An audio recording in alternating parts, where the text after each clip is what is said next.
Hello and welcome back to StudyMonster and our new creative iMedia video series. This set of videos is designed to help you smash your OCR J834 exam and understand how the media world really works. So, before we get started, let's set out some goals. We're going to be looking at the difference between traditional and new media. And we're going to be exploring how media sectors evolve, especially when it comes to specific products within a media sector. So we're going to be looking at the Star Wars product throughout this video. So let's start with traditional media. This includes all of the non-digital forms of media that dominated before the internet boom. So we've got things like print publishing, television and film, and radio. So if you turn the clock back, probably before you were born, we didn't have all of the digital stuff that we get now online. Everything was printed out on paper, like newspapers, comic books, magazines. Then we had TV shows. We had to wait to watch the next TV show week after week, and watch the news online, listen to the radio for the newest song, things like that. So examples, like I've just mentioned, we've got examples on the screen. You can see there, BBC News. People would sit in the front room, watch BBC News on the television, or other sort of news channels. You might watch a documentary on TV. If you were watching a TV show, you would have to maybe watch it on a Sunday night, and then the next episode wouldn't be released for the following 7 days on the next Sunday night, and so on and so forth. Comic books, the Amazing Spider-Man there, all sorts of different types of comic books that would be printed out and you would pick up and read.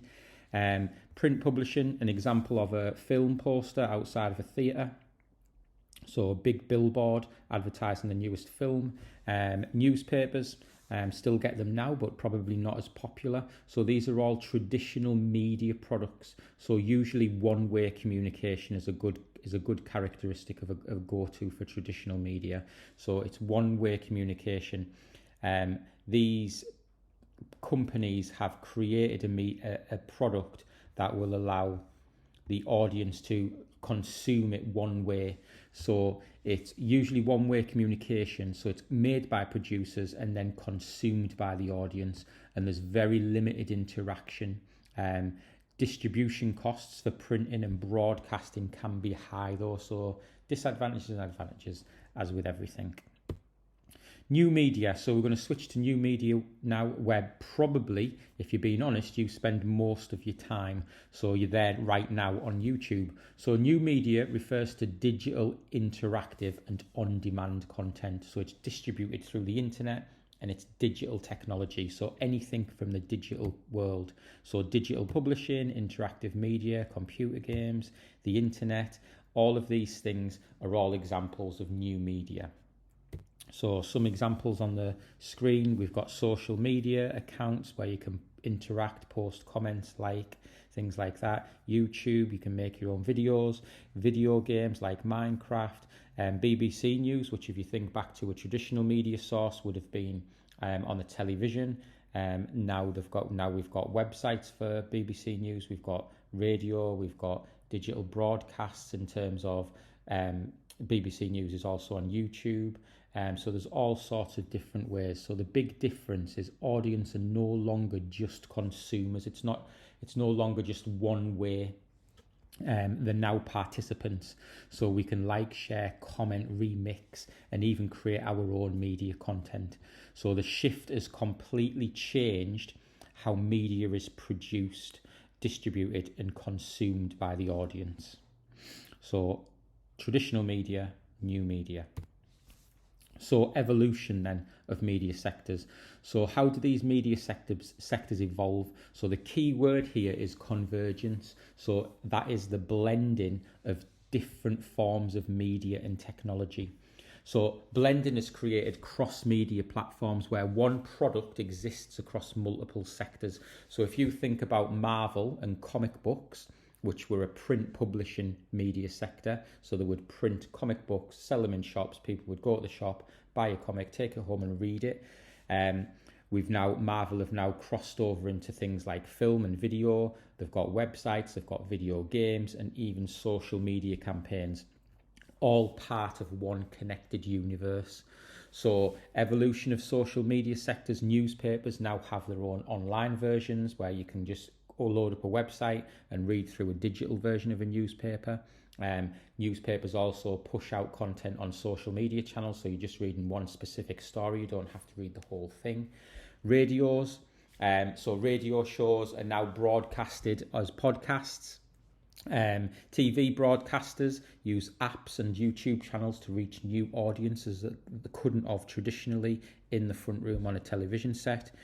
Film companies promoting and releasing new products using social media marketing and interactive websites and video games, different things like that. So evolution of the media sector is all about using new technology to evolve into different media sectors. So we'll take Star Wars as an example. So first of all, it was released in the as a cinematic film, a traditional media sector, and it's one-way consumption. So the audience is sat in front of a TV, sat in front of in a cinema, and they're consuming the film one way. Audience experience it in cinemas only. There's no interactivity with that, and promotion relied on TV adverts, magazine adverts, adverts in the newspaper, cinema trailers, and printed posters around the town and things. So traditional media origins is the film sector, and the product example is Star Wars: A New Hope, the very first Star Wars film. So if we look at how it expanded through other traditional media sectors, it shows that very, very early on, because of the film's success, there was a cross-sector expansion, but still within the world of traditional media. So we're still talking about traditional media here. So from the film, the print publishing sector picked up things like creating books from the film and creating comic books from the film, which were released by Marvel, and posters, magazines, fan newsletters become key to growing the lore of the Star Wars world. Then we've got sectors like TV and radio. So in 1981, Star Wars adapted as a radio drama. So there was a radio series that you could listen to that took place in the Star Wars world. Continued promotion through TV interviews, trailers, and the making of documentaries. So this is still within the traditional media sector, but you can see that it's already bled from the traditional media of film through print publishing, through television, through radio, and different things like that. Then we've got the digital shift. So it's now moving into new media, so more interactive. So sectors like video games, very early on in the 80s, Star Wars started releasing arcade games so that fans could interact with the universe for the very first time. Building up from that, we've got more console-related games like the Knights of the Old Republic, Lego Star Wars that has expanded the storyline beyond what you see on the cinema screen. Other sectors, so online media and websites. StarWars.com was launched in 1996, offering trailers, a forum where fans could interact with each other and talk and chat, post like fan art and things like that, which basically turned that franchise into an interactive hub. So there was more different products coming in from every angle. Official social media accounts on YouTube, TikToks, Instagram, all share teaser material of new upcoming films or TV shows, memes, and fan challenges and different things like that. So why is that important then? When it comes to your exam for Creative iMedia, you might be asked about how products can evolve across different media sectors. So the Star Wars franchise is an example, and it demonstrates media convergence, so this evolving through different products and different sectors. So a single idea has spread across multiple sectors, which has each reinforced the brand, and it's allowed the brand to reach people, different audiences that might not necessarily just be film buffs, and things like that. So it's allowed the brand to expand further. So very short, that one. So we just looked at media sectors, traditional, new, and the evolution between the two, so that convergence. So in the coming lessons, we're going to be looking at products within those sectors a bit more in detail. But for the remainder of this video, we're just going to look at some example questions that you might get. Now, what I want you to realise is in your OCR exam, you will typically get scenarios. So it might be that a specific company or is doing something, and the questions are based on that scenario. So these questions are very explicit in, the questions that I've got here are very explicit in, it's about the content that we've just looked at. So new media, traditional media, and the convergence link, that evolution. So a 4-mark question, so we're just going to look at a little model 1 model answer. Describe one way in which media sectors can evolve or have evolved, as a result of new technologies. So this is that convergence, this is that moving from traditional media into new media. So a nice and straightforward answer to this one would be one way media sectors have evolved is through digital convergence. For example, traditional newspapers now publish interactive online versions. So we've given an example there straight away. So a clear point with an example. Traditional newspapers now publish interactive online versions that include videos, hyperlinks, and comment sections. So we've stated something there that this new media has introduced into that traditional media sector, and now we're going to talk about an impact of that. So because of these videos, hyperlinks, and comment sections, this allows the audience to engage with stories instantly, share them across social media platforms, making the media more interactive and accessible than before. So it's got a clear point, it's got detailed example and explanation, and it links to the audience the impact of that evolution from traditional to new.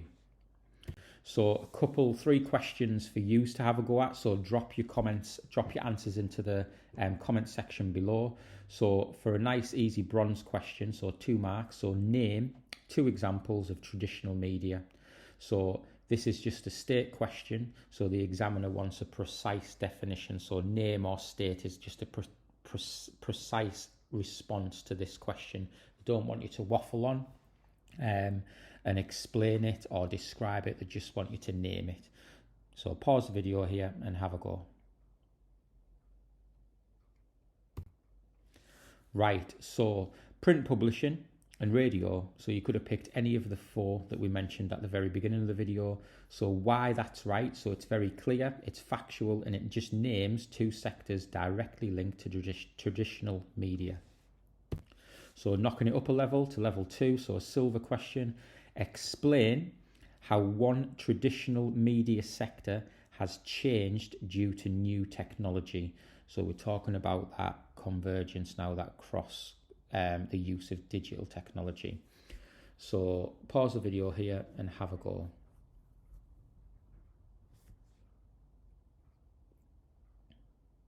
Right, so the newspaper sector has changed a lot because of the internet. So we've given an example there. So we've said the newspaper sector is our traditional media, and then we've said how it's changed because of the internet, which is a new media. Traditional printed newspapers now also have online editions that can be updated instantly.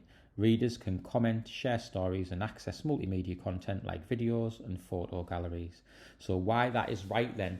So it identifies a sector like newspapers. It explains the change to digital versions of it, and it links it to the impact of new technology. For example, the interaction and speed of it. Finally, knocking up to our gold level. So describe how traditional and new media sectors can work together to promote a single product. So thinking back to that Star Wars example that we looked at. So 4 marks, pause the video and have a go. So traditional and new media sectors often work together through cross-media promotion, so that convergence. For example, when a new Star Wars film is released, so I'm given, in this model answer here, I'm using the Star Wars as an example, but if you remember back a few slides before this, I talked about how the exam paper would give you a specific scenario that you would then talk about. So make sure that your responses are in context with the scenario. So for example, when a new Star Wars film is released, cinema trailers and posters, which is traditional media, promote the film to a wide audience. At the same time, social media campaigns and YouTube teasers, which is new media, allow fans to share reactions, join discussions and build excitement, which allows them to reach different audiences. So why that is right then? So it describes both media types, it explains how they connect with each other, and it gives a real world example and links it to the purpose, so promotion and audience reach. So remember, traditional media are things like print publishing, TV, film, radio. New media is that internet boom. So we've got the digital boom. So we've got new media like internet-based websites, interactive video games, digital content, the digitization of our traditional media sectors, so radios into podcasts, newspapers into online newspapers, comic books into online comic books, things like that. The evolution is that media convergence between and cross-platform integration, so moving from traditional radio broadcasts into YouTube podcasts, digital podcasts, or streaming on Spotify and different things like that. So make sure that you like and subscribe the video. We're going to be looking at Creative iMedia on a weekly to 2 weekly basis, I think, because we've got some other series on the go as well. But next video, we're going to be looking at products within these media sectors. So like and subscribe, or drop a comment below to let me know what other videos you would like to see in this series, and I will see you in the next one.